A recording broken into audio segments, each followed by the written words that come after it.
So did you guess the curry?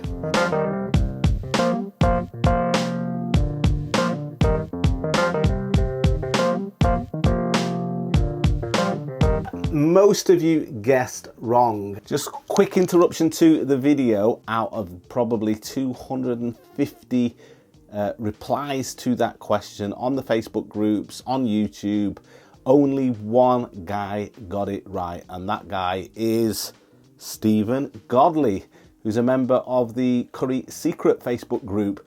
So thank you, Stephen, you got it right. Well done, mate. Back to the video. It's just a basic chicken curry. Now, does that surprise you? I was surprised that when I looked through all my messages for curry requests, and I get a lot, as you can imagine, with over 40,000 subscribers on this channel, I get a lot of recipe requests, but this one came out as the top request. And often it was followed with comments like, I would love just to see you cook a basic chicken curry recipe. No base gravy, no complicated ingredients, condiments and things you've got to buy that apparently are going to make the curry taste out of this world. But could you just cook a basic chicken curry like they would cook in India or Pakistan or Bangladesh, with minimal ingredients, no pre-cooked chicken, no base gravy, none of the above? And as I thought more and more about it, I thought, yeah, I mean, I cook these curries at home all the time. We don't often make fancy curries. I've been utilizing my new base because it's so convenient. And if you're not too sure about what that new base recipe is, I'll post a link below.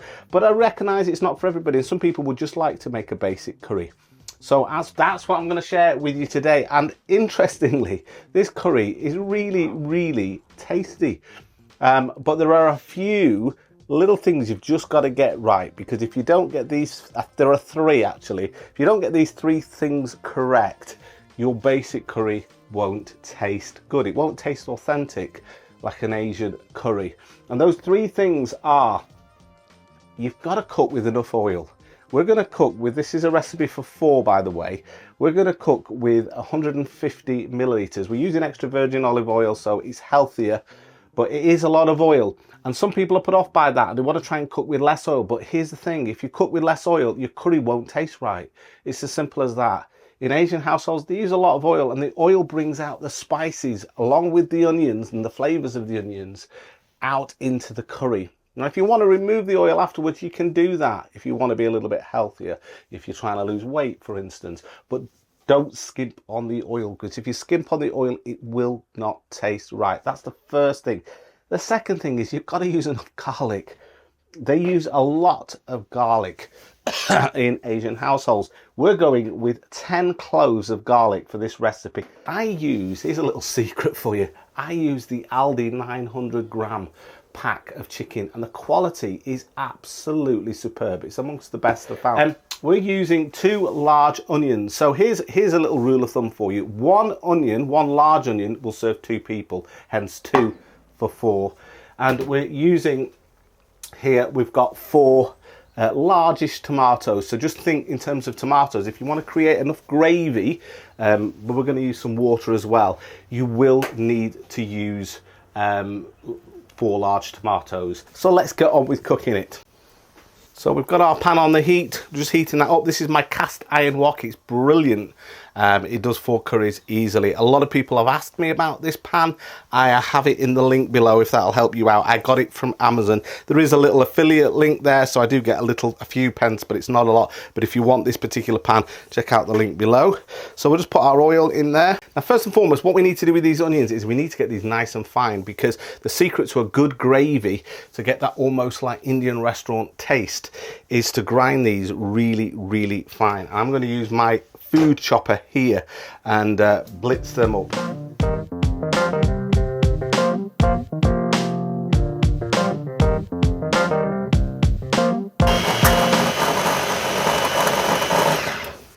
The great thing about this little blitzer here is it blends it up to like a pulp. I don't know if you can just sort of see that there, but it really does blend these onions up really nice and smooth, and that really helps them. They're not only cook quicker, but you'll get a much smoother gravy.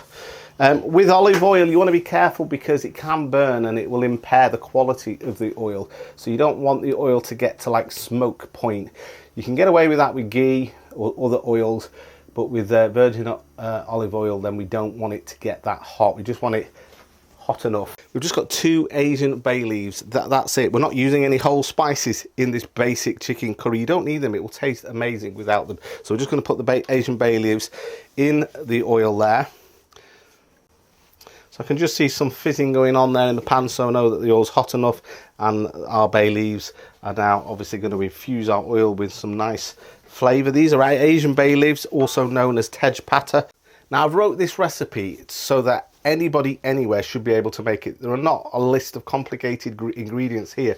Essentially we're going with some freshly ground coriander powder. We've got 2 teaspoons of that. I will post the recipe underneath the video, so don't panic about that. We've got a teaspoon and, a heaped teaspoon of freshly ground cumin powder. We've got 2 level teaspoons of turmeric powder.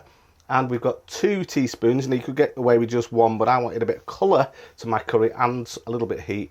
2 teaspoonfuls of Kashmiri chili powder. Now, if you can't get hold of Kashmiri chili powder, difficult where you are, here's a tip for you. Get regular chili powder and get some non-smoked paprika and blend them 50-50 together. And the flesh of the capsicum, which is in the paprika, will give a flavour to the chili powder. Similar, not quite the same, to your Kashmiri chili powder. It's just a way of sort of like cheating. It's what we used to do in the takeaway if we couldn't get hold of Kashmiri chili powder, but if you can, use that. So our oil's hot enough now. We're going to go in with our onions. Quite a few people have asked me about this chopper as well. Again, that's off Amazon, and it's not very expensive. I think it's less than £30, and it really is ace. And it's stainless steel bowl here, so you know it's a bit of better quality. It's going to last, but it really is good for chopping things up fine very quickly, so you don't have to do it by hand. But if you haven't got one of these, or you don't want to bother, just make sure when you chop the onions, you chop them nice and fine. The cook time for this curry is about 30 minutes, maybe just a little bit less, but if you just factor 30 minutes, it'll be ready. So we just want to cook these onions. We're not cooking them till they go brown or anything like that. We really just want to make sure that they're cooked and the rawness is out of them and they've gone nice and translucent. Now, to help them along, we're going to put in our salt. We've got 1.5 teaspoons of Himalayan salt, but use whatever salt you want, and that will just help extract the moisture out of the onions and help them to cook a little bit quicker. And just cook this for like 5 minutes or so with the lid on. The heat wants to be low. You don't want this high, sort of low to medium actually, just so that those onions don't burn in the oil. So we'll cook them for 5 minutes, then we'll take a look, and then we'll go in with the next stage.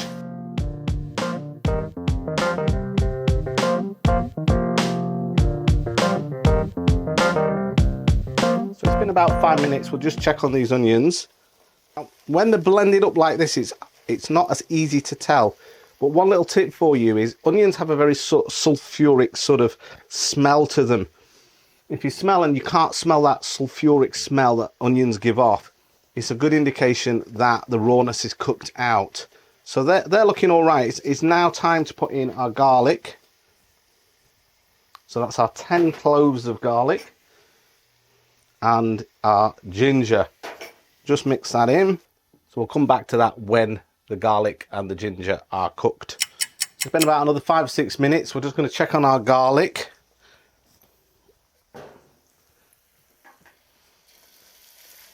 Yeah, it starts to get that sweet nutty smell when you know that the garlic is cooked.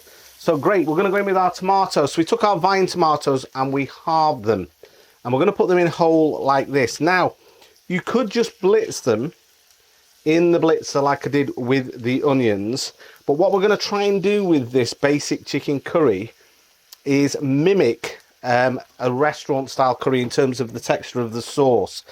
So what we're going to do is we're going to cook our tomatoes face down in the pan like that, a bit like I do with my homemade tomato paste. If you've seen that video, I'll post a link to the recipe for that below. But we put them in there, we just put the lid on and we leave it for about another 5 minutes, just till the tomatoes have gone soft, and then we pull the skins off and we mash them into our onion and garlic and ginger and oil mixture, add our spices in, cook those for a little while, and then in with our chicken. Then we just use the water to get the consistency that we want, and you'll see that the sauce that we get is super smooth. It's just like an Indian restaurant style, and there's a reason that I'm doing that, and I'll talk a little bit more about that later in the video when it comes to our basic chicken curry. So we'll come back in 5 minutes. It's 5 minutes. We're just going to check on these tomatoes. You can tell by prodding them if they need to be soft, so you can just pull the skins off. They're not quite there. I think we might need another couple of minutes. We're back in 2. Okay, so we give it another 2 minutes. Looking like they're going to come off. So we just essentially want to try and remove the skins. Just put them in that ramekin there. They should just come off whole like that, really. This will really help just to get that smooth base that we're looking for our curry. So what we're going to do now is we're going to take our masher and we're going to mash these tomatoes into the onion and garlic and ginger and oil. And by doing that, it will just make this a super smooth sauce. You don't need to blend it, do anything like that, just give it a mash.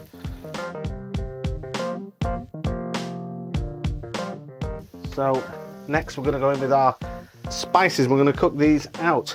So we've got 2 level teaspoons of turmeric powder.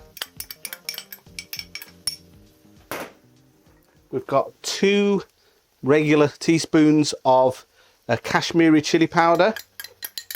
As I said, if you can't get this, just use regular chili powder, 50-50 with some paprika, not smoked. Don't use the smoked variety, it won't make the curry taste right.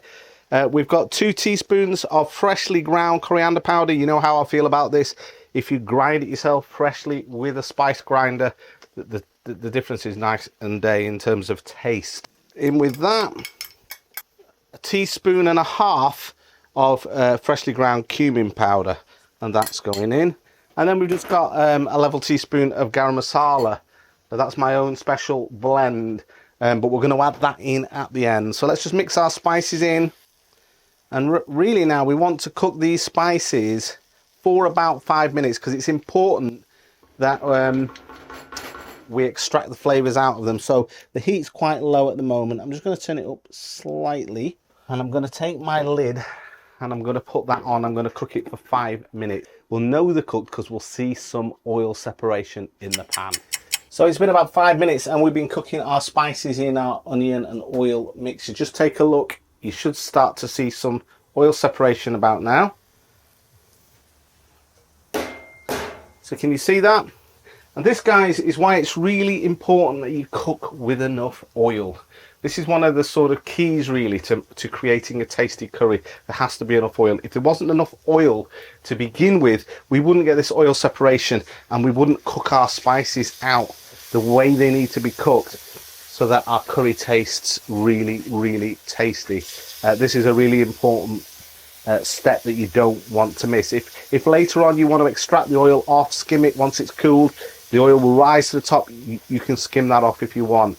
But to get a tasty curry, you must use enough oil. So we're going to take our 900 grams of Aldi chicken thigh, quite large pieces. We didn't cut it into fine pieces, but we just gave it a little bit of a wash in some water and lemon juice, which is just a habit I've got when it comes to handling raw chicken. I always give it a wash in some water and lemon juice and dry it off before we cook it.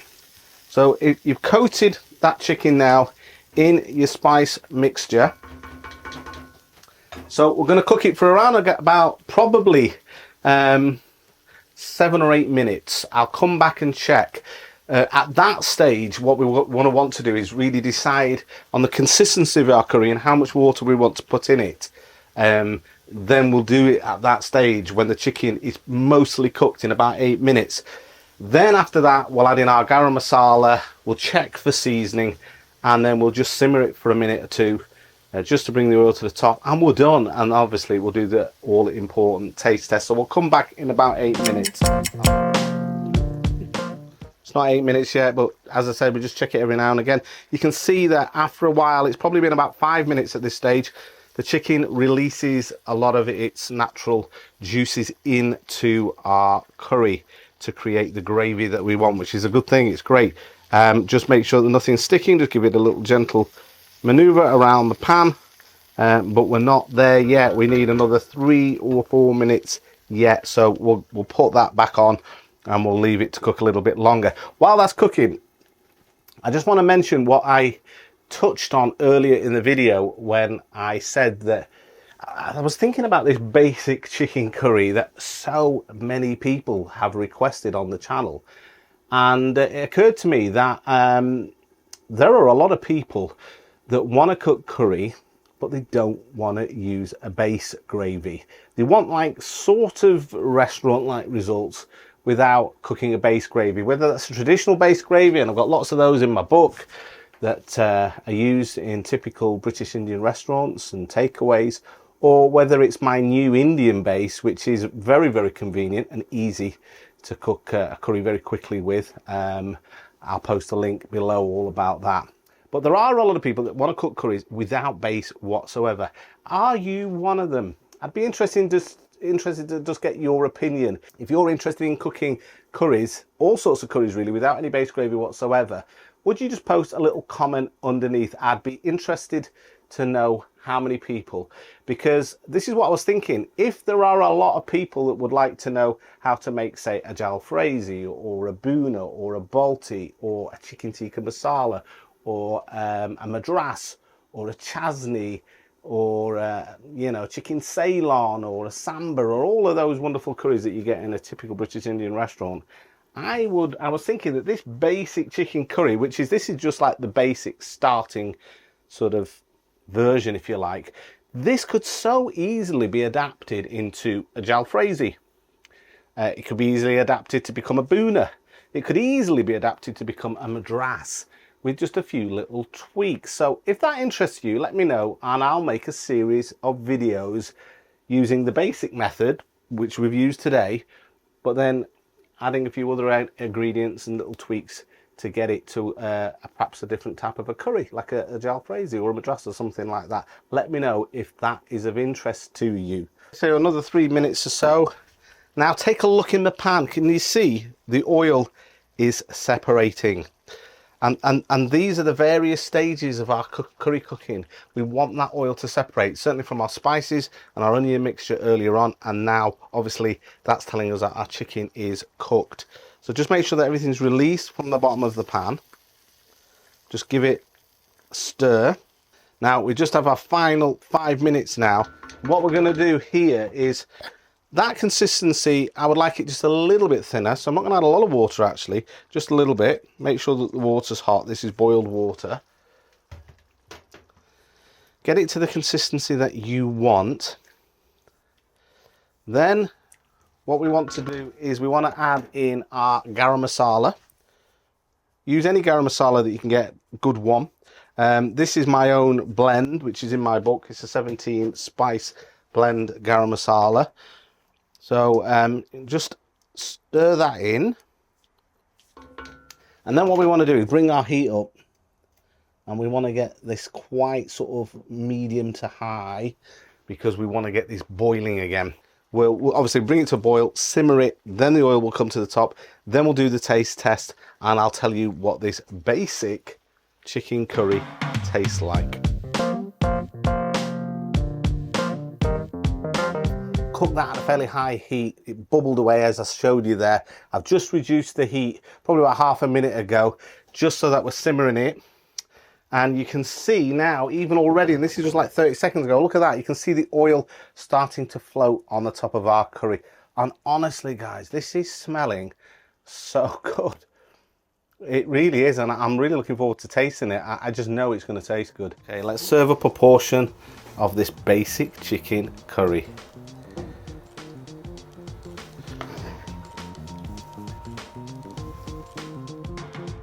take a look at that. How good does that look?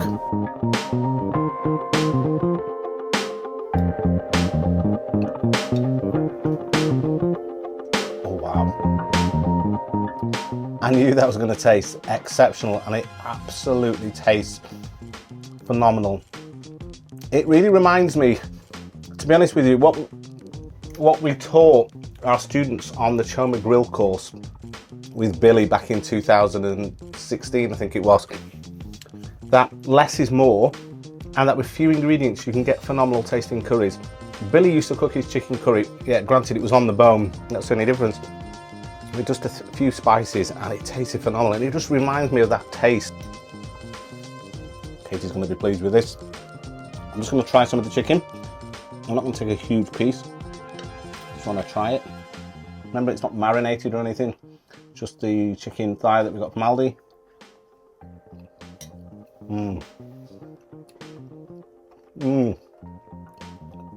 Delicious, moist, tender, flavoursome. It's absorbed the flavours of the curry. It's phenomenal. It's good to be back. Sorry I've not been around for a while. Obviously, as I said, it's my business. It's a busy time of year. It's eased off now, so there'll be more videos coming regularly now as we head into autumn and winter. So thanks for watching. Thanks for following. Please give me a like on the video. Please comment below. I read all the comments. And if you're new to the channel, then please follow me. Subscribe to this channel for more curry insights, essentially. So thanks again, have a great weekend, and tell me what you think of this curry when you made it. I really want to hear that.